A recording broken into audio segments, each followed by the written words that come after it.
these negative thoughts, it's hard just to, flip that switch and say, I don't feel lonely anymore. And that's why visualization is so powerful, because when you close your eyes, you block out your immediate surroundings, and it helps your brain refocus on just that event or that situation you want it to.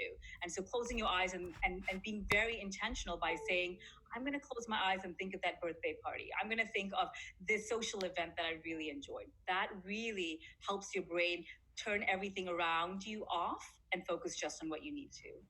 Now, another one, and I know you talked about this before, and we could bring that in, is breathing, and sighing out is a very powerful thing to do. Just taking a big breath and letting it out. Yes, I love this because it's so simple and yet so powerful, Mark. And so we know that our body's natural response when we feel stressed, when we feel anxious, and loneliness can lead to anxiety, is our body just sighs. And studies show that we do the same amount of sighs in public as well as in private. So it's not a form of communication, it's genuinely a form of our body trying to expel that anxiety. And so the trick here is to harness that sigh by holding on to the exhale longer than the inhale. So if you breathe in for 1, breathe out for 5.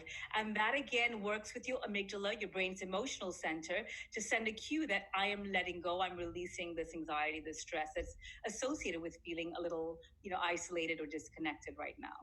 And I think this is a very important one to teach your kids, because right now it's a totally new normal. And there's different stresses that they have that you might not see. So maybe just taking a step back and doing that will help them to get dialed in. So that's an important. Now, last but not least, this is a fun one.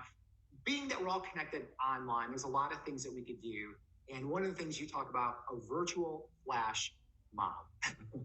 Yeah, I love this, Mark, because it creates this kind of positive vibe. And researchers, suggest that this can really be beneficial because it heightens this good feeling.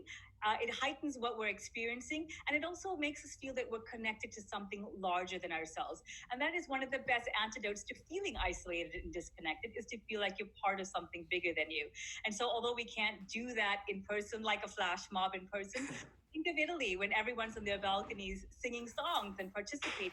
Now you're no longer in your balcony on your own, but you can see all around you, you're part of something bigger than yourself. So I'm seeing that online on social media. People are posting Zoom conversations of where they're cooking together in Zoom. They're doing workouts together in Zoom. They're, doing something creative.